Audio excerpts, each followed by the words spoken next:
आणि आता बातमी पुण्यातून आहे। पुण्यातील जमीन अधिग्रहणाच्या वादावरून लाडकी बहीण योजनेवर गंडांतर आलेलं आहे। लाडकी बहीण योजनेच्या पहिल्या हप्त्यावर अंतरिम स्थगिती देण्याचा इशारा सुप्रीम कोर्टाने दिलाय। पण पुण्यातील जमिनीचा आणि लाडकी बहीण योजनेचा नेमका संबंध काय असा सवालही या निमित्ताने उपस्थित होतोय। नेमकं प्रकरण काय आपण पाहूयात।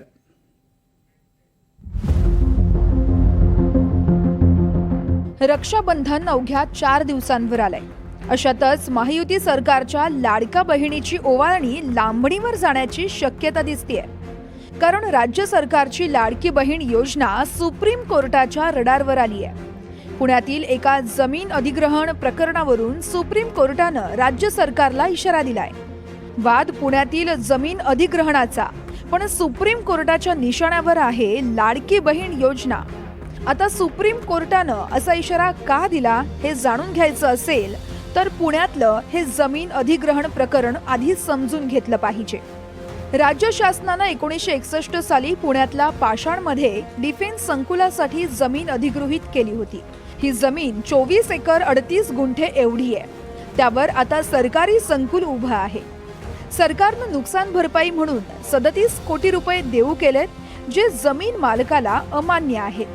सध्याच्या बाजारभावाप्रमाणे जमिनीचा मोबदला देण्याची मागणी याचिकाकर्त्याने केली आहे।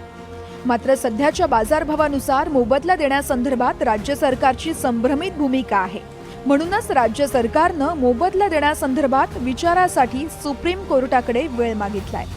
यावर तुम्हाला उत्तर द्यायला वेळ लागणार असेल तर लाडकी बहीण योजना थांबवण्याचा अंतरिम आदेश देऊ असा इशारा कोर्टानं दिला होता। 17 ऑगस्टला लाडकी बहीण योजनेचा पहिला हप्ता लाभार्थी महिलांच्या खात्यावर जमा होणार आहे। त्याआधीच सुप्रीम कोर्टानं योजना थांबवण्याचा इशारा दिलाय। त्यामुळे राज्य सरकारची चांगलीच कोंडी झाली आहे।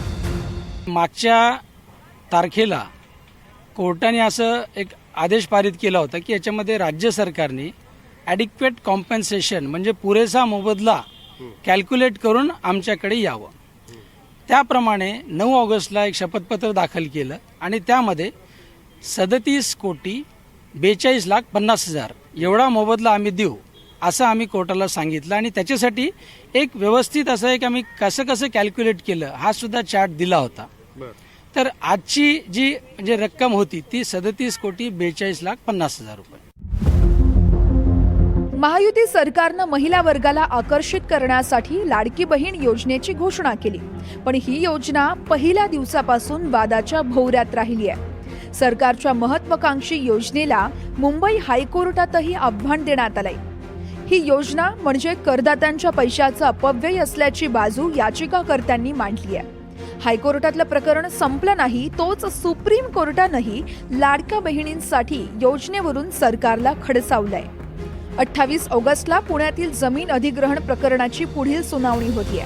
त्यामुळे लाडकी बहीण योजनेतला अडथळा दूर करण्यासाठी राज्य सरकार काय निर्णय घेणार हे पाहणं महत्त्वाचं ठरेल। रामराजे शिंदे, NDTV मराठी, नवी दिल्ली।